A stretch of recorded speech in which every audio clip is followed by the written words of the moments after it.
పోతే ఎవరు కూడా రాజకీయాలు మాట్లాడరు. కానీ నిన్న ఈయన పవన్ కళ్యాణ్ అడిగిపోయినాడన్నా, నాకు రాజకీయాలు అంటే పెద్దగా ఇంట్రెస్ట్ లేదు,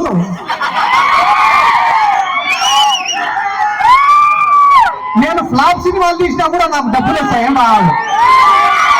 ఈడ 2 పాయింట్లు, ఆయన తీసేదే ఫ్లాప్ సినిమాలు. ఫ్లాప్ సినిమాలు తీసినా నాకు డబ్బులు వస్తాయి, నీకు డబ్బులు వస్తాయి, బానే ఉంది.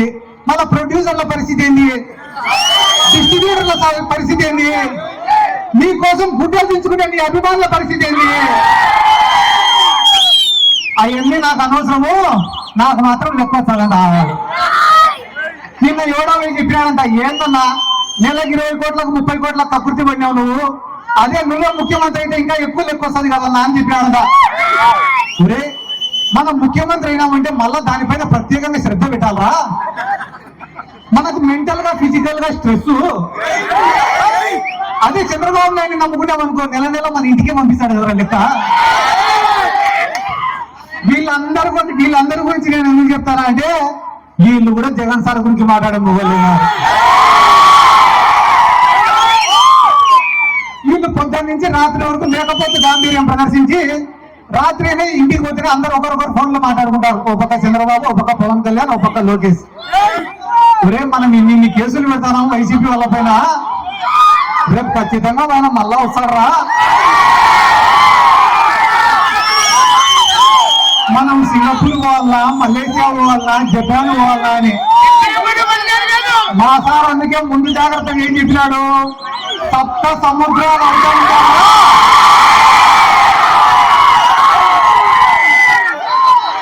100% మళ్ళా వెనక్కి పిలిపించుకొని వస్తా అని చెప్పినాడు. ఈ 18 నెలల్లో వైఎస్ఆర్ కాంగ్రెస్ పార్టీ సాధించిన విజయం ఏమరా అంటే, 11 సీట్లు వచ్చిన తర్వాత చాలా మంది, ఒరే మనకు అవసరమారా ఈ రాజకీయాలు, ఎట్లా రా జగన్మోహన్ రెడ్డి అంటే తిరిగితే కేసులు పడతాయేమో అని చెప్పి చాలా మంది భయపడినారు. కానీ 18 నెలల తర్వాత ఈ రోజు గ్రామాలలో పరిస్థితి ఎట్లుందిరా అంటే, ఒరే మనం కూడా 2-3 నెలలు జైలుకు వేసే తప్ప జగన్మోహన్ రెడ్డి దృష్టిలో మనం పడేటట్టుందా. కాబట్టి దేనికైనా సిద్ధం కానీ జగన్మోహన్ రెడ్డిని మళ్ళా ఒకసారి నేను ఇదే వేదిక నుంచి మన నాయకుడు జగన్మోహన్ రెడ్డి గారికి కూడా ఒక రిక్వెస్ట్ చేస్తానా, సార్ మనమేం ప్రతిపక్షాలను తొక్కాల్సిన అవసరం లే, వాళ్ళపైన కేసులు పెట్టాల్సిన అవసరం లే, వాళ్ళని ఇబ్బంది పెట్టాల్సిన అవసరం కూడా లేదు సార్. మీరు ఏం ప్రణాళిక రూపొందించుకుంటారో రూపొందించుకోండి సార్. ఒక 10 సంవత్సరాలు మన గవర్నమెంట్ ఉండేలాగా చూడండి సార్. మీరు చేసే మంచి పనులు చేసుకుంటా 10 సంవత్సరాల అధికారంలో ఉండండి సార్. మీరు అనుకుంటా అంటే ఈ ప్రతిపక్షాలన్నీ కూడా ఫామ్ హౌస్ లకు పరిమితం అవుతాయని చెప్పి ఈ సందర్భంగా నేను తెలియజేసుకుంటూ, నేను మరొకసారి చెప్తానన్నా, చేసిన మంచి ఎప్పటికి కూడా ప్రజలు మర్చిపోరు. మనం చేసే కష్టాన్ని కూడా ప్రజలు ఎప్పుడు కూడా గుర్తు పెట్టుకుంటారు. ఈ రోజు జగన్మోహన్ రెడ్డి గారికి ఆయన చేసిన మంచి శ్రీరామ రక్షని కూడా ఈ సందర్భంగా నేను తెలియజేసుకుంటూ, ఈ రోజు సంక్రాంతికి పట్టణాల నుంచి అందరూ పల్లెలోకి వస్తున్నారు. కానీ పల్లెలలో ఏ రైతు ముఖంలో కూడా సంతోషం లేదు. ఎందుకంటే ఏ పంటకు కూడా రేటు లేదు. ఒకనొక సందర్భంలో మా నందికొట్కూరు నియోజకవర్గంలో మొక్కజొన్న కొనుగోలు కేంద్రాలు పెట్టాడు జగన్ సార్. పెడితే ఐకేపీ సెంటర్ల ద్వారా, సొసైటీల ద్వారా, మార్కెట్ యార్డ్ ద్వారా కొన్ని 100 లారీలతో మేము కొనుగోలు చేసినాం మొక్కజొన్నని. మాకు అర్ధరాత్రి ఫోన్లు రైతుల దగ్గర నుంచి, అన్నా మా ఊర్లో గొన సంచులు రాలే, మా ఊర్లో పులికోసాలు రాలే, మా ఊరికి లారీలు రాలే, 24 గంటలు మాకు ఇయ్యే ఫోన్లే. ఒక తెలుగుదేశం కూడా వచ్చినాడు, దేనికన్నా మీరు ఇంత ఇబ్బంది పెడతారు, అదే మా గవర్నమెంట్ ఉంటే కన్నా ఇంత ఇబ్బంది పడాల్సిన అవసరం లే, మేము చాలా నీట్ గా డీల్ చేస్తాం దీన్ని అన్నాడు. ఒరే, ఇన్ని టన్నుల మేము కొంటాం మొక్కజొన్న, మేమే సేఫ్ గా డీల్ చేయలేకుండా నువ్వు ఎట్లా డీల్ చేస్తావా అంటే, మాకు ఓటేస్తే చెప్తామన్నా మేము అన్నాడు.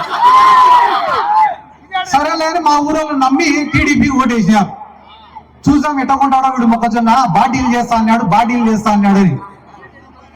మొక్కజొన్న పంట చేతికి వచ్చింది. ఏరా ఏమో డీల్ చేస్తా అన్నామంటే, మీ మాదిరిగా మాకు తలనొప్పి పెట్టుకోమరా, అందుకే మేము కొనుగోలు కేంద్రం కూడా పెట్టాము. ఇంకా మమ్మల్ని అడిగేటోడు, ఇప్పుడు కొనుగోలు కేంద్రం పెడితే లారీ కావాలని అడగాల, పురికోసలు కావాలని అడగాల, కొనుగోలు కేంద్రంలో పెట్టకుంటే ఫోన్ చేయాల్సిన అవసరం కూడా లేదు. ఆ పక్క రాష్ట్రంలో ఉన్నారు తెలంగాణలో, వాళ్ళు కూడా కొనుగోలు కేంద్రం పెట్టారు, కానీ మన సారు పెట్టడం లేదు. ఏంది సార్ మా రైతుల పరిస్థితి అంటే ఒకే ఒక పరిష్కారం, మీకు బాధొస్తే మందు దాగి పడుకోండి అంతే. అంతకుమించి మీరు ఏం మాట్లాడినా నిన్న మొన్న గ్రామాలలో కోళ్లను పొట్టేళ్లను కోసినప్పుడు కేసులు పెట్టి లోపలేస్తారు. హింసను ఒప్పుకోడంట చంద్రబాబు నాయుడు. ఆయన మాత్రం పుష్కరాలకు మేము 30 మందిని చంపొచ్చు, ఇదే గుంటూరు జిల్లాలో ప్రకాశం జిల్లాలో బహిరంగ సభలు పెట్టి 100 మందిని చంపొచ్చు, అవేం తప్పలేదు. కానీ పాపం గ్రామంలో ఎవరైనా కూడా ఆదివారం వచ్చి చికెన్ తిన్నామని చెప్పి కోడికి వస్తే, కాబట్టి వీళ్ళ అహంకారాన్ని అన్ని కూడా ప్రజలు గమనిస్తున్నారు. ఎందుకంటే నేను పెద్దగా చెప్పను, ఒక చిన్న ఉదాహరణ చెప్తా. జగన్మోహన్ రెడ్డి అంటే వీళ్ళకి ఎంత భయం అనేది. జగన్మోహన్ రెడ్డి కట్టే మెడికల్ కాలేజీలను ప్రైవేట్ వాళ్ళకి ఇస్తామన్నాడు చంద్రబాబు నాయుడు. అన్ని ఇచ్చేస్తాం ప్రైవేట్ వాళ్ళకి అన్నారు.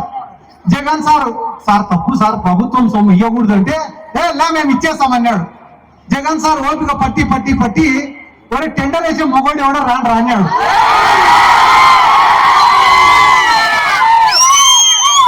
అసలు చంద్రబాబు నాయుడు మానం జాతీయ స్థాయిలో పోయింది. వాటిని ప్రైవేట్ పరం చేయాలని టెండర్ వేస్తే కనీసం ఇంట్లో పనిచేసేటోడు కూడా పోలేక టెండర్ వేసేదానికి. పాపం తలకాయ ఎక్కడ పెట్టుకోవాలో తెలియక మళ్ళా ఈరోజు సంక్రాంతి సంబరాలు ఏంటన్నది ఆవకాయ, ఏంటది అమరావతి ఆవకాయ, లాస్ట్ వాళ్ళకి మిగిలినది ఆవకాయ తొక్కే. కాబట్టి ఈ రోజు మా గ్రామాలలో కూడా కొన్ని 100 కోట్లు ఖర్చు పెట్టి జగన్మోహన్ రెడ్డి గారి నాయకత్వంలో అభివృద్ధి పనులు, సంక్షేమ పనులు చేసినాం. అన్ని చేసినా కూడా తెలుగుదేశం వాళ్ళు చేసే తప్పుడు ప్రచారాలను తిప్పి కొట్టలేక 11 సీట్లకు పడిపోయినాం. ఈ రోజు 18 నెలలు కాకముందే ప్రతి గ్రామంలో ఉండే రైతులు గాని, సామాన్యులు గాని, విద్యార్థులు గాని, మహిళలు గాని ఆయన చేసిన మంచిని గమనిస్తున్నారు. అరే సంక్రాంతి వచ్చింది, జగన్మోహన్ రెడ్డి ఉండింటే మన అందరి అకౌంట్లలో కూడా డబ్బులు ఉన్నాయి కదరా, ఈ రోజు అందరి అకౌంట్లు కూడా ఖాళీగా పడి ఉన్నాయంటే దానికి కారణం ఈ చంద్రబాబు నాయుడే కదరా అని చెప్పి బాధపడుతున్నారు. కాబట్టి ఇటువంటి తరుణంలో అన్నా చంద్రశేఖర్ అన్న వచ్చి ఫోటోలు దిగిన వాళ్ళందరినీ కోటేసినా గెలుస్తా ఉన్నా. మళ్ళా వైఎస్ఆర్ కాంగ్రెస్ పార్టీకి 11 సీట్లు వచ్చినప్పుడే నిన్న 5,000 ఓట్లతో గెలిపించినారు. రానున్న ఎన్నికల్లో రిజల్ట్ ఎట్టుంటుంది అనేది అనవసరం. వైఎస్ఆర్ కాంగ్రెస్ పార్టీ బీఫామ్ తీసుకునే రోజు నీ గెలుపు డిక్లేర్ అయిపోయినట్టనే. నువ్వు బీఫామ్ తీసుకొని టపాసులు రాసుకుంటే పోవచ్చు. సరే మీరు ఎమ్మెల్యే అయినాక అన్న ఏమో నువ్వు కూడా పైన చూసాను అంటే ఎమ్మెల్యే కన్నా పెద్దది, మమ్మల్ని మర్చిపోకన్నా నువ్వు. మా వాళ్ళకి అడుగుతాం, నాకేం అడగం మేము. ఈ రోజు ఇంత ప్రేమగా ఆహ్వానించిన ప్రతి ఒక్కరికి పేరు పేరున నా శిరస్సు వంచి నమస్కారాలు తెలియజేసుకుంటూ ఎల్లప్పుడూ మీ ప్రేమకు రుణపడి ఉంటానని కూడా